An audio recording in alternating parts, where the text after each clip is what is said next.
Welcome to the Skinwalker Debrief. I'm your host, TJ Allard, and I am one of the executive producers on the new history series called The Secret of Skinwalker Ranch. I'm joined each week by Jason McClellan and Maureen Elsberry, and together we dissect each episode to give you more insight into the show. Jason McClellan has been exploring all the strange for more than a decade. He's appeared on Nat Geo, Sci-Fi, History, and he's the author of Only Weirdos See UFOs, an introduction to the public's misperception of unidentified aerial phenomenon and extraterrestrial life. Maureen is a journalist, researcher, and podcaster specializing in the anomalous. She starred in the docuseries Uncovering Aliens on Animal Planet and served as an ambassador for Science Channel's Are We Alone initiative. And tonight, we'd like to welcome back the head of security at Skinwalker Ranch, Bryant Dragon Arnold. Thanks for joining us again, man. You bet. No, great to be back with you guys. You guys are a pleasure to chat with, so thanks for having me back. Awesome. So this week, in the spirit of keeping things moving, instead of going through each block of the show, we're just going to kind of recap the entire show. So just go from, 30,000 foot view. And this week's title, Poking the Nest. So I got the 3 bullet points that we got to hit: the drilling, I got some ground shaking telephone poles, and some alpacas. So let's start with the drilling. So, Bryant, tell us about the drilling, man. There are a couple of reasons why we don't just bring excavation equipment out and just dig the whole ranch up. Number one, we're not sure what's down there. And so it's safer to do core samples first. When we pull the core sample up and we look at it, the first thing we're doing is having Casey check it for radioactive material. There's no radiation or anything there, right, Casey? Got nothing. So we can keep moving. How was that experience? I mean, I know it was hard leading up to that, and I know Travis was kind of, ribbing you a little bit about it. So how did you feel after all that happened? Well, I mean, ultimately, when Brandon gave his mandate that they could go ahead with it, then he's my boss. So as much as it was, really, it was his mandate in the beginning not to dig, and I'm kind of taking the shots for saying don't do it. I was just holding up what he had asked me, and we've kind of talked about that a little bit. But once he said to do it, then we decided, as opposed to just going and excavating up the road, that the best way to go, given the circumstances under Travis having been exposed to radiation, and some of the lore and the unknowns, and kind of one of the very few things we got from the Bigelow era was them telling us, don't dig. In fact, I think it was even on the title of the property, like one of the things in the transfer of ownership was that you weren't supposed to be digging. So that's what we were going off of. But beforehand, before we were going to do that, because it was in the area where Travis was exposed to radiation, we brought back in the experts from Qualtech to go and do another radiation sweep. Nothing. Okay. Nothing. Are you finding anything? Not at this point, no. Not at this point. Just normal background? Yep. I think really. You're not getting anything. As we're looking around, the readings that we took using our instruments showed it was below what they would normally read. And they didn't read anything higher than what we call background noise. Nope. And I think that's really kind of illustrates the frustration of the ranch, because, just a few days before, there was enough radiation there where Travis got radiation burns. He didn't talk about, but he told us he was peeing coffee-colored pee for a couple of days, which is another sign of radiation. Various things like that. So it was serious. So we quarantined off the area completely until we had those guys come back.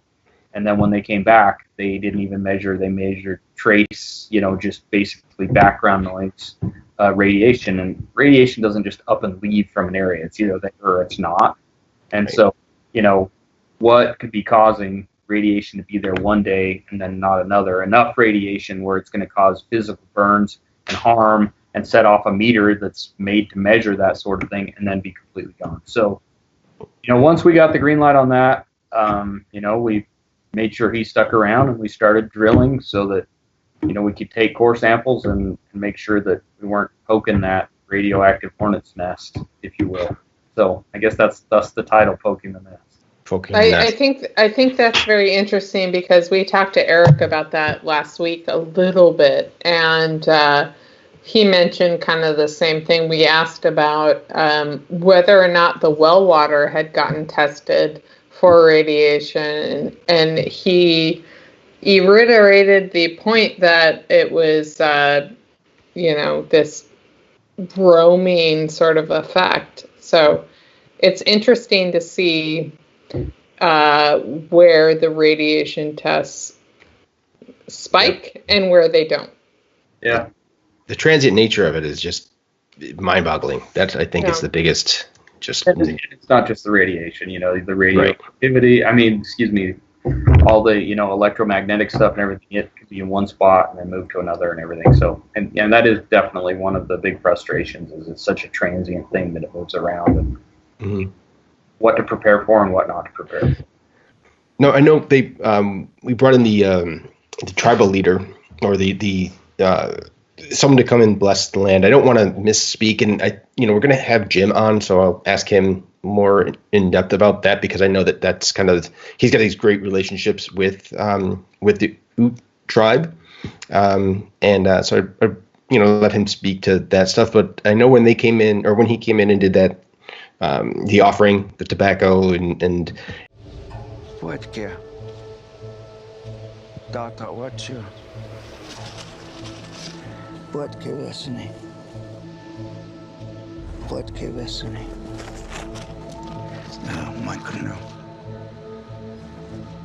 It just seemed like there was kind of a relief, almost, amongst you guys. Did you feel that? I mean, was that kind of what was going on, or? That was actually a really emotional day. They only showed a little bit, and some of that was because Larry Sesboot is the gentleman that came in, and he's a youth spiritual leader, and he actually took the time and made him turn the cameras off and did a blessing with like their sweetgrass and an eagle feather and everything for the entire crew, for the camera guys, everything. I mean, he individually went around and did that for everyone as a protection. And he talked about, they briefly touched on how he said, when you disturb the earth, you need to do so carefully and with a meaning, not just out there willy-nilly. And that kind of plays into the narrative of what we've been told. And so, yeah, I mean, you saw a little snippet of our time with Larry, but it was quite a bit, and it was pretty emotional, pretty cool, and yeah, there did seem to be a sense of relief once he said, "Look, we've done everything we can. I mean, I'd done everything I could. Had a radiation test. He did everything he could. So at this point, we're going to do it," and so we went forward with it. Yes. And that's something that I think is really cool about the show, and I think a lot of people talking negatively about the show aren't actually watching the show to see what's taking place on the show, and that is in instances like this, experts are being brought in when it's appropriate for the particular experiment or investigation taking place. And in this case, having radiation experts come on and do the test rather than have someone like Travis just walk around with a dose meter or a Geiger counter and go, yeah, it looks good to me. You've got experts coming in to do this along with the team. And I think that's really admirable of the show to do. Well, and also the Native American Ute connection is very important, because without that, what is the story of Skinwalker Ranch? So I appreciate that is also brought into the dialogue. And that it was done in such a delicate way. And what people don't realize is how long you guys are actually there for. So we only saw it as this quick, the little ceremony, and then, okay, bow your heads, and then you guys hug, and it's like, well, I saw people commenting like, why is he hugging? Like, he wasn't like he was there all day. I'm like, no, actually, he was there all day. Just they built a bond over that time period. It wasn't just 15 minutes. It's hours. TV time. TV time. Right. He helped me a lot. I was having all kinds of anxieties and things like that about, all kinds of stuff. And yeah, he was a really calming influence. He was great. Awesome. So now, while you were drilling, though, those poles, what was up with the poles shaking? Look at that. The whole power line's wobbling. Why is that rocking like that? The wire's going nuts. It was violent. And look all the way down there. Oh! Holy sh... Yeah. It's crazy. Like, there was the promo was a little misleading, but then during the episode, you actually saw how it was happening. Like, were you hearing it? Was it just the whole ground shaking, or was it just those poles? No, it was just the power line. It was that one pole, and then all the wires leading down just started vibrating and shaking really hard, enough to make enough noise of them clanking together, and for everybody to look up. And we don't know what in the world that was about. It wasn't, the drill rig wasn't on at the time. So that was okay. That's good to know, because that was kind of not all that clear. Yeah, and you guys didn't feel any vibration on the ground at all when that was happening? No, it was weird. It was just the pole started shaking, and you could see the lines down the way shaking quite a bit. And I don't know. You can't see around the corner. There was no people down there at that side, so that one's a mystery to me. It didn't blow me away as much as some people were on edge enough. I've been around that place enough to be a little bit numb to some of that sort of thing. But yeah, I don't know what caused it. It happened for a few minutes and then it stopped again. Okay. So ultimately, the drill didn't get all that far. It got far enough to kind of give us like the inconclusive results. So stay tuned. But we buried the lead here. Everyone's been talking about the alpacas. The internet's gone crazy, and what can you say? Like, being there and that morning, and kind of give us a play-by-play of your experience. It really was an unfortunate situation. Tom and Candace, the two caretakers that live on the property, wanted some animals. Different than just a herd of cows on the property, because they like animals. They wanted, I guess, pets, and so they came up with the idea to have alpacas because they studied that they were, they had characteristics. They weren't ones that are going to run off. They're not going to be mean to people. They're a little more docile than, say, llamas and something like that. So they arranged to get a couple of alpacas, and you saw them bring them on the property and how excited they were and everything. And so to acclimate them, we put them in that corral right there by the ranch house, so that they weren't just set off into the wild. It was actually done that way to try and help them, feel safer and so on and so forth. It was that night or that very next morning when they came on the property that the one was attacked, and it's unfortunate that our camera went down at that time or wasn't fixed on and at the right time. But ultimately, Tom came out and chased off what, my estimation was a pack of just reservation dogs. We see those come around in packs. They're dangerous. They come at people. When wild dogs get together, they're pretty dangerous. Based on what their reports were and what little footage we were able to capture, that's my feeling. That's my estimation. And so, yeah, it was serious. We called the vet immediately. He came out and, patched up that alpaca and got it taken care of. And then we took measures and moved him to a different location on the ranch, which is much more secure, where predators can't get into them. And then, shortly thereafter, we realized that just because it was Skinwalker Ranch, that they probably needed to go to a different place. And so, the last thing that was tried to do is cause them harm. They weren't bait. They weren't anything like that. It's like different people. We've talked about Travis Taylor when he came onto the ranch. We'll be interested to see how the ranch reacts to Travis. And it did. The ranch reacted. And we thought, maybe the ranch would react to different types of animals. It wasn't meant to see if, we could get them harmed or, anything like that. It strictly was, we haven't had anything different on the property, and these guys want pets, and so they want alpacas. Let's bring the alpacas. It didn't work, so we made sure we got rid of them so that they wouldn't be hurt again. Mm-hmm. There it is. It was not bait, people. So those were listening. But I kind of like the fact that you just mentioned that Travis Taylor was kind of bait.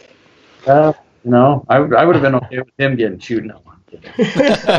Interesting.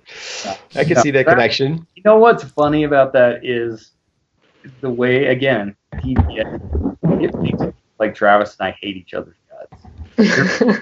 It really makes it look like we're, in fact, you know, I've had people say, I thought you said you liked that guy. And actually, Travis and I are very good friends. You don't spend that much time with somebody day and night and not become friends and everything. But because we didn't necessarily agree on what he wanted to do versus, you know, what I didn't think should be done, it certainly looks that way. But no, I have nothing but good things to say about Travis. I like to poke fun of him, but I like to do that with everybody. Absolutely. I think that's the right way to be.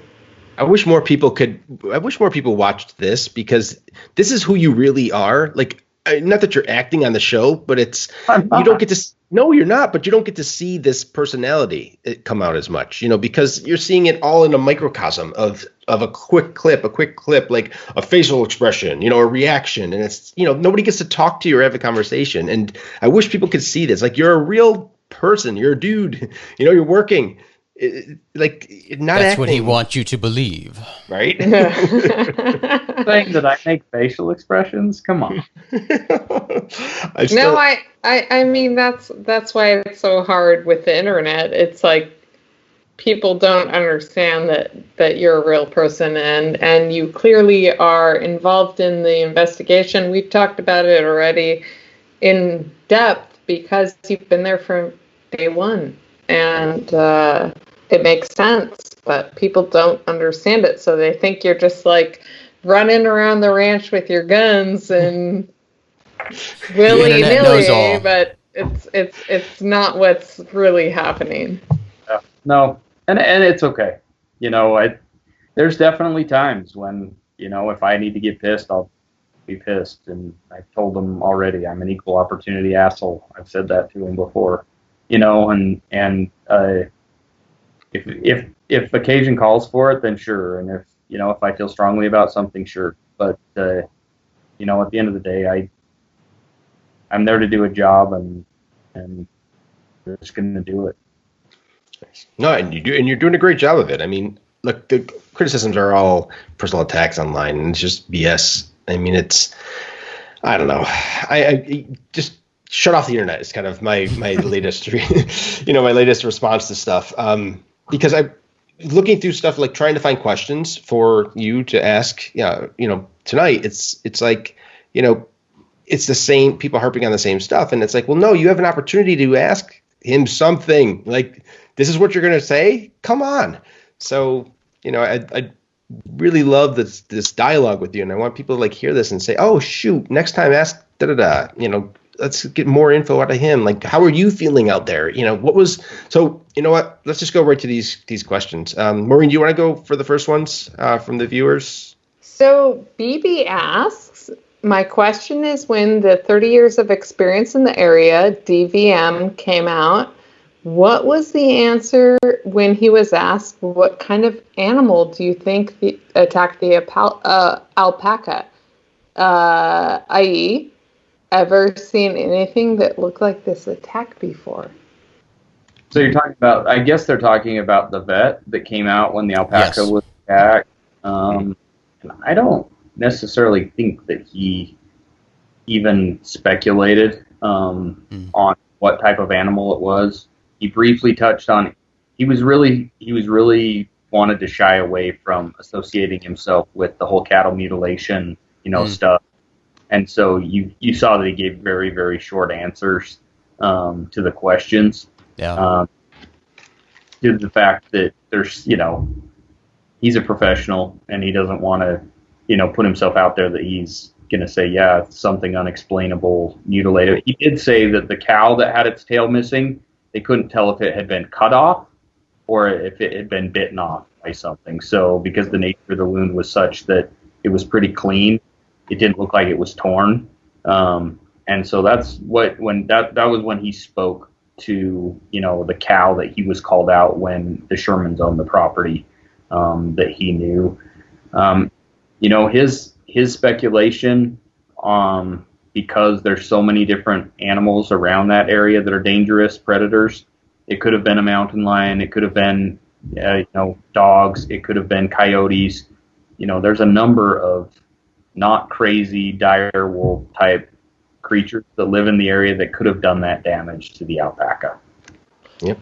Dragon, have you seen crazy animal mutilation prior to this in terms of what's on the ranch? No. That you can talk about? Since I can absolutely say since Brandon or I've been associated with it, we've had cows out there every single year that we've been there. And other than the one that you saw dead in episode 1, we've never lost an animal before. Now, have we seen coyotes? Have they come around? Have they chased the cattle and things like that? We've seen mountain lions kill deer and elk and things like that on the property. But as far as a mutilated animal, we haven't come across any of that. Thank you. Armagus asked, why wasn't he or his security team there to protect the alpacas when they're carrying rifles and shotguns around all the time? Isn't security round the clock? Okay. No, that's a fair question. It actually happened very early in the morning, and with Caleb and I there, it's 512 acres. So the fact of the matter is we were not near the homestead, which is generally probably the safest place, necessarily guarding the alpacas, because we weren't thinking that there was necessarily a threat to those animals. We were out doing our patrols. So Caleb was at, I think, the east side of the property, and I was at the west, and it just so happened that whatever it was that attacked the alpaca came when neither of us were there, to defend them, unfortunately. I mean, that place, that pen's so close to everything. I mean, right next to everything. You would think it was secure, so it was obviously something pretty brazen. Right. Wanted to get in there because, there's a vast property there. Like I said, 512 acres is a lot to cover. Yeah, for sure. Cool. All right, next question. Paul asks, after watching this week's show, why don't the crew all wear body cams? That's something I would like to do, actually. It's definitely something that I would like to do, not only for, we may see something that, the camera people may not pick up. Like, the UFO sighting, episode 4 was... what we got on surveillance does not do justice to what I saw with my eyes. But I would like it just, from a security standpoint, especially with the heightened amount of traffic we're getting at the ranch now. There are a lot of people coming both to the gates as well as, trespassing on the property and things like that. Yeah. So I'd love it to have it for a safety standpoint as well as a liability standpoint, so they can't make up stories. But then maybe I wouldn't have the nickname Dragon if people couldn't make up stories. So. Good point. Hey, I think we haven't had you on since the episode with the UFO sighting, so I think it'd be really cool if you told us from your perspective what happened. Yeah, that would be cool.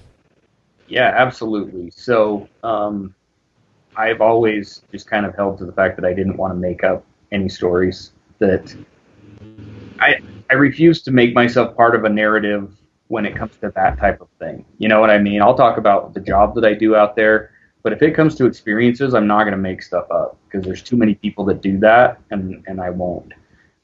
I hadn't really seen anything crazy visually on the property, and so as soon as we started, doing the whole rocket experiment, it was pretty crazy in the fact that, the cows started losing their minds, and I pointed that out. I don't think the camera work did that justice either.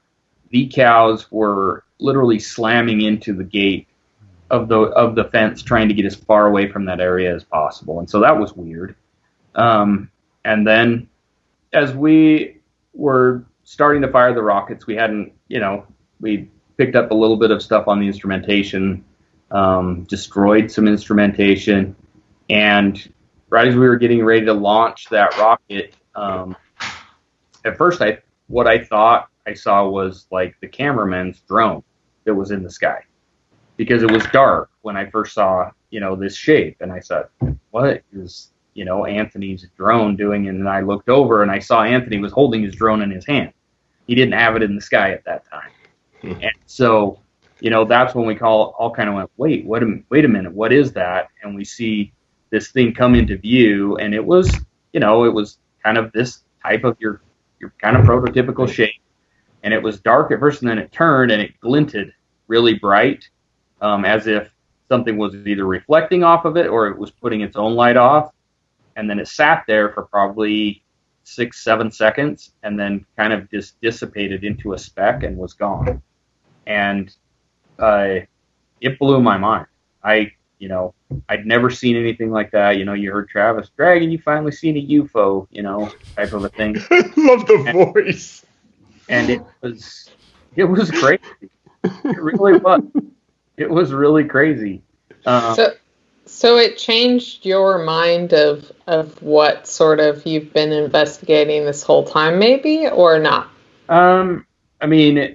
Not necessarily what we've been investigating, because that's kind of the narrative, and other people, Brandon has seen stuff, and Tom has seen stuff. I had just personally never seen anything, and it was kind of frustrating at times, because, gosh, I'd leave for a weekend, and the place would go crazy with activity and things like that. But for me, and I think that's why physically it kind of messed with me a little bit.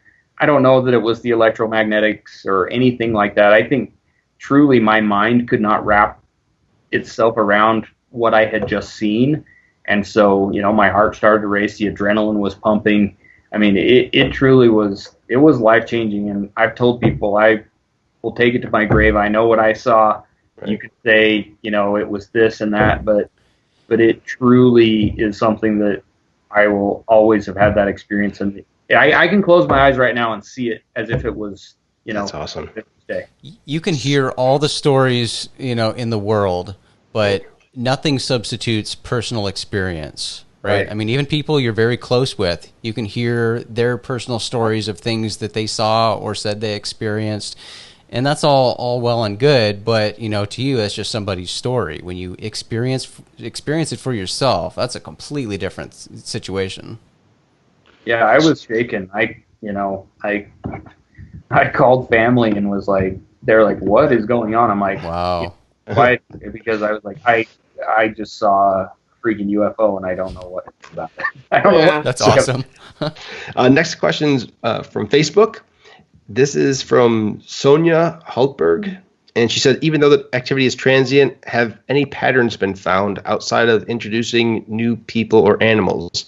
Have you guys seen or looked at astrological correlations to activity, moon phases, positions of planets, et cetera, et cetera? Have you noticed anything like that, Dragon?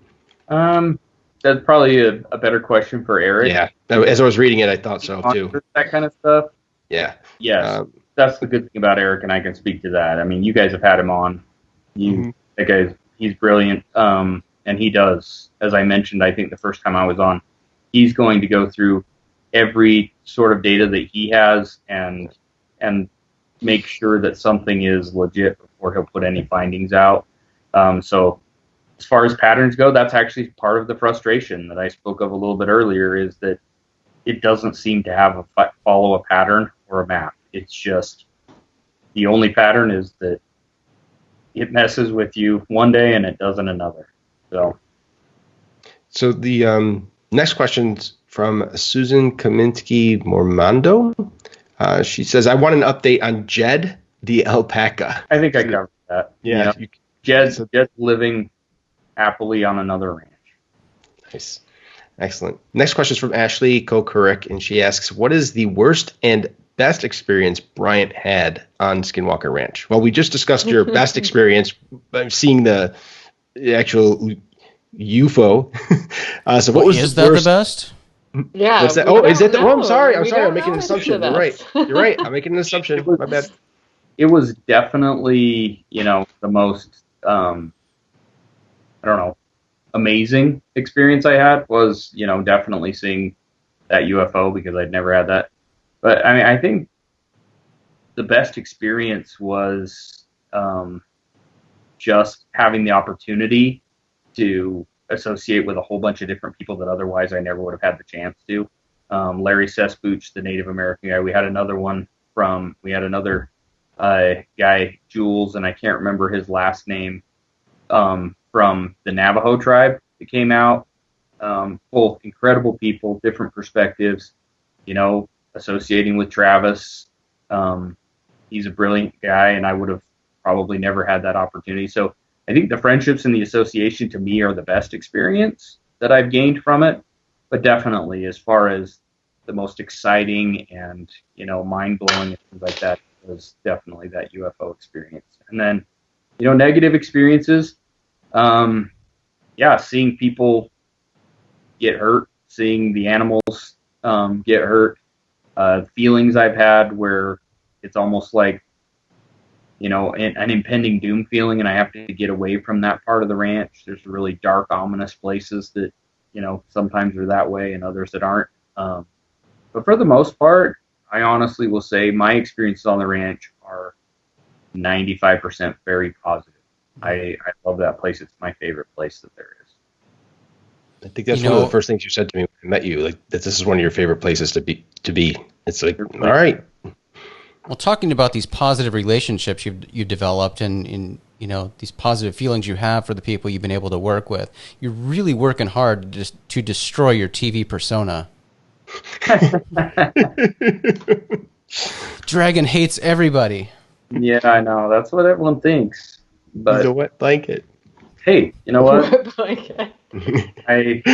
Is that what people say? Is that I'm the wet blanket? No, nobody says that. I just said no. People think you're just a curmudgeon that it won't allow digging on the ranch. That's what I mean. Like they need to see this and see the real, like it's a person.